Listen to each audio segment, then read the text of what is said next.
नमस्कार, जी न्यूज देख रहे हैं आप। मैं हूं आपके साथ पयोधी शशि। महाराष्ट्र और गुजरात के तटीय इलाकों में आज पहुंचने वाले निसर्ग तूफान को लेकर हाई अलर्ट जारी कर दिया गया है। महाराष्ट्र में एनडीआरएफ और नेवी की टीमें तैनात हैं। मुंबई में हल्की बारिश शुरू हो चुकी है, यानी इसका प्रभाव दिखना शुरू हो चुका है। महाराष्ट्र में तूफान के हालात को देखते हुए मुख्यमंत्री उद्धव ठाकरे ने लोगों से अपील की है कि वो 2 दिनों तक घरों से बाहर न निकले। मौसम विभाग के मुताबिक निसर्ग चक्रवात आज 100 किलोमीटर प्रति घंटे की रफ्तार से महाराष्ट्र के अलीबाग पहुंचेगा। मुंबई और ग्रेटर मुंबई पुलिस ने आज दोपहर 12 बजे तक के लिए सार्वजनिक स्थानों और समुद्र के किनारे लोगों के जाने पर प्रतिबंध लगा दिया है। निसर्ग तूफान को लेकर पीएम मोदी ने महाराष्ट्र के मुख्यमंत्री उद्धव ठाकरे और गुजरात के मुख्यमंत्री विजय रूपाणी से बात की है। हर संभव मदद का भरोसा दिया है। और इसी के साथ अपडेट यह है कि निसर्ग तूफान की वजह से मुंबई एयरपोर्ट पर विमानों की जो उड़ान है उनमें कटौती की गई है। आज सिर्फ 19 विमान ही उड़ान भरेंगे। मुंबई एयरपोर्ट पर आज 8 विमानों की लैंडिंग, 11 विमान टेक ऑफ कर पाएंगे। फिलहाल रोजाना 50 विमान उड़ान भर रहे थे, लेकिन उसमें कटौती की गई है। यानी मुंबई एयरपोर्ट पर आज 8 विमान की लैंडिंग होगी, 11 विमान सिर्फ टेक ऑफ कर पाएंगे। फिलहाल रोजाना 50 विमान यहां से उड़ान भरा करते थे, तो एहतियात के तौर पर इन उड़ानों में कटौती कर दी गई है।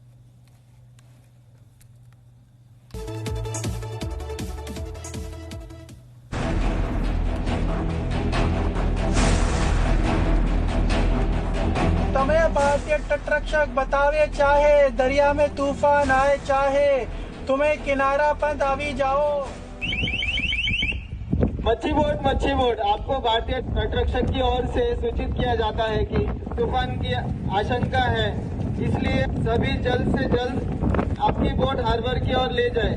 वहीं समंदर में तूफान को देखते हुए एनडीआरएफ की टीमें मुंबई, पालघर और रायगढ़ जिले में तैनात हैं। हर टीम में एनडीआरएफ के 20 जवान हैं। ये जवान समंदर किनारे रहने वाले लोगों को लगातार सतर्क कर रहे हैं। रायगड, पालघर, ठाणे, मुंबई अशा सर्व ठिकाणी एनडीआरएफच्या 10 टीम डिप्लॉयड झालेल्या आहेत। त्यापैकी एक टीम इथं श्रीवर्धनला डिप्लॉयड झालेली आहे। आणि इथं जे निसर्ग सायक्लॉन येत आहे त्या चक्रवातामुळे जी काही संभावित दुर्घटना किंवा संभावित धोका जो आहे त्याच्यापासून निपटारा करण्यासाठी आणि लोकांना त्या संकटामध्ये मदत करण्यासाठी एनडीआरएफची टीम इथं उपस्थित झालेली आहे। महाराष्ट्र सरकार ने समंदर के अलग अलग किनारों में ऑरेंज और रेड अलर्ट घोषित कर दिया है। मुंबई और उसके आसपास के शहरी इलाकों के अलावा सैकड़ों गांवों के इससे प्रभावित होने की आशंका है। इसका सब चीजों पर, सब प्रकार पर हमारा पूरा ध्यान है और इसकी पूरी तैयारी हमने सूचना देकर की है। मुंबई के अलावा पालघर, ठाणे, रायगढ़, रत्नागिरी और सिंधुदुर्ग जैसे जिलों में तूफान का असर दिख सकता है। इसीलिए महाराष्ट्र सरकार, नगर पालिकाएं, मौसम विभाग और जिला प्रशासन लगातार संपर्क में है। फायर ब्रिगेड के जवानों को अलर्ट पर रखा गया है और समुद्र किनारे रेस्क्यू टीम भी तैनात होगी। Bureau report, Mumbai. और चलिए, अब मेरे 2 सहयोगी इस वक्त मेरे साथ जुड़ चुके हैं। एहसान अब्बास हैं मुंबई से मेरे साथ है, चेतन पटेल है नानी दमन से मेरे साथ जुड़ चुके हैं। एक और सहयोगी जुड़ेंगे आगे, तब उनसे अपडेट लेंगे। लेकिन एहसान, मैं सबसे पहले आपके पास आ रही हूं। अभी ताजा हालात क्या हैं, क्योंकि मौसम में परिवर्तन हुआ है, बारिश होनी शुरू हो चुकी है। सारी अपडेट साझा कीजिए। यहाँ पयोधी लगातार बीती रात से मुंबई और मुंबई के आसपास के इलाकों, ठाणे में, रायगढ़ में रिमझिम बारिश लगातार जारी है। दोपहर में इस चक्रवाती तूफान के अरब सागर में महाराष्ट्र के तटीय इलाकों में टकराने की आशंका मौसम विभाग ने जताई है और कहा है मौसम विभाग ने कि ऐसा लगता है कि 100 किलोमीटर से 110 किलोमीटर प्रति घंटे की रफ्तार से तेज हवाएं बह सकती हैं। इस वक्त समुद्र अरब सागर का आपको दृश्य हम दिखाते हैं पयोधी। अभी फिलहाल इसमें लहरें नीची हैं, लेकिन कहते हैं कि तूफान के अरब सागर से जो महाराष्ट्र से टकराने के बाद अरब सागर में 5 से 6 मीटर ऊंची लहरें उठने की आशंका मौसम विभाग को है। ऐसे में हालात बद से बदतर ना हो, इसलिए महाराष्ट्र सरकार ने पुख्ता इंतजाम किए हैं। महाराष्ट्र में मुंबई, रायगढ़ और पालघर इलाकों में एनडीआरएफ की टीमें लगातार तैनात हैं। कोस्ट गार्ड और नेवी अलर्ट पर है। मुंबई के हॉस्पिटलों को महाराष्ट्र सरकार ने अलर्ट पर रखा है। महाराष्ट्र के मुख्यमंत्री उद्धव ठाकरे ने कहा है कि अगले 2 दिन अगर जरूरत न हो तो लोग घरों से बाहर न निकले। बीएमसी ने हेल्पलाइन जारी कर दिया और जगह जगह पुलिस गश्त कर रही है और खास करके बीचेस पर आम लोगों को दूर रहने की सलाह दी गई। जो मुंबई में समुद्र तटों के निचले इलाकों में रह रहे हैं उन्हें सुरक्षित ठिकानों पर पहुंचाया जा चुका है। पयोधी और चेतन पटेल भी मेरे साथ हैं। चेतन, वहां की जानकारी आप दीजिए, वहां पर क्या हालात बने हुए हैं? जी प्रयोति, खास करके जिस तरह साइक्लोन दमन और महाराष्ट्र के बीच आने वाला है उसके चलते जो तंत्र है वो तंत्र अलर्ट मोड पे आ गया है। खास तौर पे जिस तरह तंत्र ने जो यहाँ पे जो मछुआरे हैं वो मछुआरे को 7 जून तक दरिया न खेलने के लिए यहाँ पे अपील की गई है। खास तौर पे मैं आपको दृश्य बताना चाहूंगा। जो आप दृश्य देख रहे हो वो यहाँ पे दमन के ये नजारा है। खास तौर पे यहाँ पे देर रात से जो धीमी बारिश है वो धीमी बारिश शुरू हो चुकी है। इसके अलावा जो दरियाई पट से 3 किलोमीटर के अंदर पट्टे में आने वाले सभी जो गांव है उसको हाई अलर्ट डाल दिया गया है। साथ ही जो 10,000 से ज्यादा जो लोग हैं उनको देर रात यहां से दूसरी जगह ले जाया गया है। तंत्र ने यहां पे सारे जो इंतजाम है वो यहां पे कर दिए गए। जो बड़े होर्डिंग्स थे वो बड़े होर्डिंग्स भी उतार लिए गए और खास चलते यहां पे जो सारी जो खानगी हॉस्पिटल है, यहां पे सरकारी हॉस्पिटल है, उसको भी हाई अलर्ट पे दे दिया गया है। प्रशासन ने देर रात तक एक मीटिंग भी जारी की थी और खुद पीएम नरेंद्र मोदी ने यहाँ के जो प्रशासन अधिकारी है उनके साथ भी बातचीत की है। कम से कम नुकसान हो उसके चलते यहाँ पे सारी तैयारी की गई है। हाल हमारे साथ यहाँ के मछुआरे जुड़े हैं, उनके साथ बात की जाए। जी, यहाँ पे किस प्रकार के बंदोबस्त लगा गया है? मैं यहाँ के स्थानिक हूँ, दमन के। मेरे भी मछुआरे बोट है, तो यहाँ पे सब अलर्ट किया है प्रशासक ने और हाई टाइड होने वाला है 12 बजे, तो सबको अलर्ट किया गया है दमन के निवासी को। जी, मैं आपसे पूछना चाहूंगा किस तरह अलर्ट दिया गया है मछुआरे को और खासतौर पे कितने लोगों को स्थानांतरित किया गया अभी तक? पुलिस प्रोटेक्शन कर दिया गया है यहाँ पे और सब रेड अलर्ट पे कर दिया है। और मछुआरों को किस तरह सलाह दी गई है? मछुआरे को ये सलाह दी है कि 24 घंटे के अंदर मच्छी ना मारे और सबको घर पे बैठने के लिए कहा गया है। सरकार की तरफ से जो एडवाइजरी जारी की गई है लोग उसे फॉलो भी करेंगे क्योंकि ये एक अनिवार्य होगा, मैंडेटरी होगा, क्योंकि किसी भी तरह की अप्रिय घटना से मुकाबला किया जा सके। हालांकि अलीबाग से मेरे सहयोगी राकेश त्रिवेदी जुड़ चुके हैं। राकेश, मैं आपके पास आऊंगी, लेकिन उससे पहले हम आपको दिखा दें कि आने वाले कुछ घंटे कितने महत्वपूर्ण होने वाले हैं मुंबई में, क्योंकि मुंबई में 100 mm तक बारिश और तेज हवाएं चल सकती हैं और एनडीआरएफ ने किस तरह की तैयारियां की हैं इन जगहों पर वो आप देख लीजिए। तो महाराष्ट्र में एनडीआरएफ की 20 टीमें तैनात की गई हैं, जिनमें से मुंबई में 8, रायगढ़ में 5, पालघर में 2, ठाणे में 2 और रत्नागिरी में 2 और सिंधु दुर्ग में 1 टीम तैनात की गई है।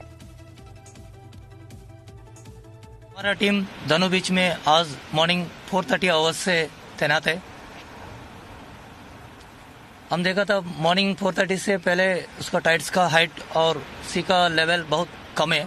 अभी मॉर्निंग 7 बजे आवर्स में अभी राइज हुआ है। हम इधर सामने एवैक्यूएशन सेंटर है, केएल पांडा का साइक्लोन सेंटर दिया गया है। उसमें तकरीबन कल सिविल प्रशासन और हमारा एनडीआरएफ टीम से पूरा कोस्टल एरिया विलेजेस को ब्रीफ किया गया है। आप लोग एवैक्यूएशन सेंटर में आ जाइए। तकरीबन 60% ऑफ द पीपल अपना रिश्तेदार का घर में गया था। रिमेनिंग पीपल झोपड़ी पट्टी वाला पूरा आके एवैक्यूएशन सेंटर में रहा है। अभी उसको पूर्व व्यवस्था सिविल प्रशासन द्वारा दिया गया है। चलिए, राकेश त्रिवेदी भी अलीबाग से हमारे साथ जुड़े हुए हैं। राकेश, लोगों को एडवाइजरी तो जारी कर दी गई है सरकार की तरफ से, लेकिन क्या इसे फॉलो भी कर रहे हैं लोग? जी बिल्कुल। देखिए, कई सारी जगहों से पयोधी ऐसी रिपोर्ट्स आ गई कि बहुत सारे जो मछुआरे थे वो अपने मकान खाली करने के लिए तैयार नहीं थे। यहाँ पर उनका ये कहना था कि हमें जो है हम किसी भी तरीके से इस साइक्लोन का जो सामना है वो कर लेंगे, हमें अपना घर भी बचाना है, प्रॉपर्टी भी बचानी है। बड़ी मुश्किल से जो है बीती रात को कई इलाकों को जो यहाँ पर खाली करवाया गया। मैं अगर बात करूं तो मुंबई के अलावा रायगढ़ और ठाणे और पालघर इन इलाकों को मिलाकर के प्रशासन ने अब तक 65,000 लोगों को जो है सेफ जगह पर एक रिलीफ सेंटर में जो है वहां पर उन्हें शिफ्ट किया हुआ है। अब तक जो कई सारे गांवों को यहाँ पर खाली करवा दिया गया। देखिए, मैं यहाँ अलीबाग में मौजूद हूँ पयोधी, और ये मौसम विभाग के मुताबिक ये वो स्पॉट है जहां पर आज दोपहर को ये साइक्लोन निसर्ग जो है टकरा सकता है। इसका लैंडफॉल जो है वो इसी स्पॉट पर हो सकता है। और ठीक ग्राउंड जीरो से मैं आपको ये तस्वीर दिखा रहा हूँ जहां पर इस वक्त अगर मैं बात करूं तो समंदर काफी बहुत ज्यादा रफ दिखाई दे रहा है। तेज हवाएं यहाँ चलनी शुरू हो चुकी हैं और यहाँ पर भी अब मध्यम जो है बरसात भी हो गई है। अब आने वाले कुछ और घंटों में इसका जो असर है वो और ज्यादा, सबसे ज्यादा यहीं पर अलीबाग में दिखाई देगा, और इसी का असर होगा कि मुंबई और आसपास के जितने जो तटीय इलाके वहां पे भी आपको इसका असर देखने मिलेगा। पयोधी, अगर इसके विंड रफ्तार की हम अगर बात करें राकेश, तो क्या बताया जा रहा है? हवा की गति कितनी हो सकती है और कितना इसका प्रभाव पड़ सकता है? क्या इसमें चेंजेस होंगे इसके वेरिएशन में? लगातार जो मौसम विभाग के वैज्ञानिक हैं वो इसे ट्रैक करते जा रहे हैं और इसकी लोकेशन चेक कर रहे हैं। उनके मुताबिक जिस समय ये लैंडफॉल होगा, जिस समय ये चक्रवाती तूफान अलीबाग के पास यहाँ टकराएगा, तब हवा जो है वो 100 से 110 किलोमीटर प्रति घंटे की रफ्तार से चल सकती है। और अगर उसी समय हाई टाइड होता है और उसी वक्त लगातार अगर बरसात होती है तो ऐसे में शहर के कई इलाकों में जो है बाढ़ जैसे हालात निर्माण हो सकते हैं, वाटर लॉगिंग हो सकती है, तेज हवाएं चल सकती है। उसमें खासतौर से जितने जो कच्चे मकान हैं, झुग्गी झोपड़ियां जो हैं, उन्हें बहुत ज्यादा नुकसान पहुंच सकता है, ऐसा मौसम विभाग का ये अनुमान है। और यही वजह है कि जो आसपास के इलाके उन्हें भी खाली करवा दिया गया है। लोगों से ये अपील की गई कि वो बाहर ना गए। खासतौर से जिन लोगों की गाड़ियां या मोटरसाइकिल जो बाहर खड़ी हैं, उनको भी इस बात को इंश्योर करने के लिए कहा है कि आप किसी पेड़ के नीचे आपकी गाड़ी खड़ी ना हो। इस बात को आप जो है अश्योर कर ले, वरना कहीं ऐसा ना हो कि तेज हवा से अगर पेड़ गिरते हैं तो आपकी प्रॉपर्टी को या आपकी गाड़ी को नुकसान पहुंचे। ये तमाम जो इस तरीके की एडवाइजरी है वो प्रशासन की तरफ से जारी की गई है और लोगों को इसको लेकर के सचेत किया गया है। पयोधी, आप जुड़े रहिए राकेश, आप भी मेरे साथ रहिए एहसान, और लगातार हम आपको अपडेट दे रहे हैं। हर एक जगह से हमारे सहयोगी जुड़े हुए हैं, लेकिन मुंबई में कहां कहां पर इस तूफान की आशंका है ये बता रहे हैं जी मीडिया संवाददाता राजीव रंजन।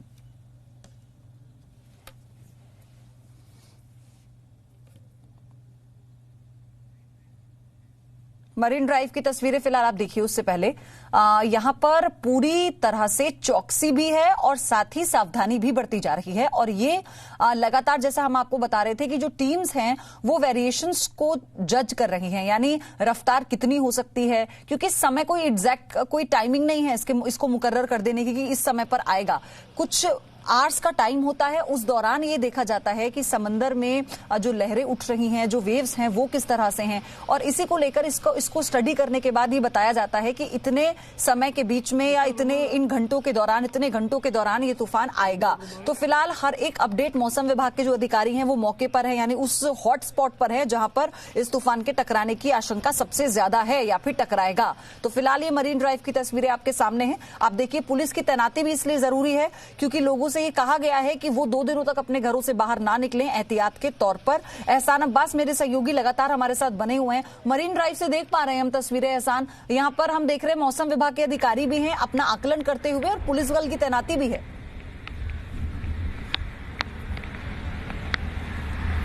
जी बिल्कुल, पुलिस बल और खास करके मरीन ड्राइव और जो बीचेस हैं वहां पर धारा 144 जो इम्पोज की गई है कि जो समुद्र तट के किनारे खास करके इस तरह से जो प्रोमेनेड्स बने हुए हैं वहां लोग ना रहें, क्योंकि जो चक्रवाती तूफान जब दोपहर में महाराष्ट्र के पालघर के इलाकों में जब टकराएगा तो उसका असर मुंबई और आसपास के इलाकों में तेज होगा, और ऐसे में इस वजह से महाराष्ट्र अरब सागर में ऊंची लहरें उठ सकती हैं।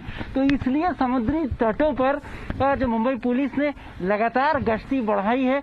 आज किसी को यहाँ पर खास करके जो प्रोमेनेड है यहाँ पर वॉकिंग करने पर मनाही की गई है, क्योंकि खतरा खासा बढ़ सकता है। ऐसे में मुंबई पुलिस ने पुख्ता बंदोबस्त इस तरह से किए हुए हैं। ठीक है एहसान, राजीव रंजन की एक रिपोर्ट हम इतने दिखाते हैं आप लोगों को, क्योंकि वो ये बताएंगे आपको मुंबई में कहां कहां इस तूफान की आशंका है, तो ये भी आप जान लीजिए इस रिपोर्ट में। समुद्री चक्रवात मुंबई की तरफ बढ़ रहा है और इसका दबाव किस दिशा में है ये सब जानने के लिए और किस तरीके से ये मुंबई में बढ़ेगा और क्या क्या असर कर सकता है, ये जानने के लिए हम हैं IMD के हेडक्वार्टर में, यानी मुंबई के हेडक्वार्टर में। हमारे साथ हैं प्रभारी डायरेक्टर विश्वंभर सिंह साहब। वो बताएंगे कि आखिर किस तरीके से, जैसे मॉनिटर पे आपको दिख रहा होगा कि ये किस तरीके से बढ़ रहा है और क्या क्या बढ़ रहा है, सर से जान लेते हैं। सर, जिस तरीके से ये दिख रहा है वो क्या है और किस तरीके से ये जो आपका सैटेलाइट पिक्चर ये शो कर रहा है आपका अरबियन सी में, इसका लोकेशन जो है आपका 15.5 डिग्री नॉर्थ एंड आपका 71 डिग्री ईस्ट पर शो कर रहा है। सर, ये चक्रवात जो जहाँ स्ट्रॉन्ग बन रहा है उसका क्या, जैसे यहाँ से मुंबई से अगर देखा जाए तो कितनी दूर? तो ये आपका मुंबई से करीब आपका 450 किलोमीटर साउथ वेस्ट है आपका जो है, और इसका मूवमेंट फिलहाल जो है नॉर्थ वेस्ट वर्ड है, और ये आपका नॉर्थ ईस्ट वर्ड जो मूव कर जाएगा। यानी नॉर्थ ईस्ट अगर देखा जाए तो कहाँ? ये आपका अभी पहले जो है आपका ऐसे जाएगा, उससे जो है नॉर्थ वेस्ट वर्ड की तरफ मूवमेंट है। 3 तारीख का जो है वो आपका 17.4 degree north and 72 degree east रहेगा, और इसका मूवमेंट जो है आपका फिर नॉर्थ ईस्ट हो जाएगा, और उस टाइम ये सीवियर साइक्लोनिक स्टॉर्म हो जाएगा। इसमें विंड स्पीड जो है आपका अप टू गस्टी 90 विंड तक होगा, 90 kmph तक रहेगा। अभी जो इसका विंड स्पीड है वो कितना है, और अगर देखा जाए तो इसका जो मूवमेंट 11 किलोमीटर प्रति घंटा की स्पीड से ये चल रहा है, और इस टाइम जो इसकी विंड स्पीड जो है आपका 90 किलोमीटर के हिसाब से चल रहा है। यानी 90 किलोमीटर की रफ्तार से अभी चल रहा है, या अगर 90 किलोमीटर इसकी सस्टेन्ड विंड है जो है 11 किलोमीटर प्रति घंटा की स्पीड से इसका मूवमेंट है, लेकिन सस्टेन्ड विंड जो है वो आपका 90 किलोमीटर है, और ये इसकी विंड स्पीड जो है आपका 110 किलोमीटर के आसपास हो जाएगा, और उस टाइम ये सीवियर साइक्लोनिक स्टॉर्म में जो है इंटेंसिफाई हो जाएगा। राजीव रंजन सिंह, जी मीडिया, मुंबई। तो देखिए, हर एक गति पर और हर एक मूवमेंट पर इसकी नजर है मौसम विभाग की तरफ से, और साथ ही ये भी आकलन किया जा रहा है कि इसकी रफ्तार क्या बदल सकती है नजदीक आते आते। तो हर एक जानकारी जी न्यूज सबसे पहले आप तक पहुंचाएगा हमारे सहयोगी ग्राउंड जीरो से आप तक रिपोर्ट पहुंचा रहे हैं। ब्रेक लेंगे छोटा सा, फौरन लौट रहे हैं। No signal, no worry. Presenting Z News app with live TV, latest updates and expert opinion. Available on Google Play and App Store. Download it now.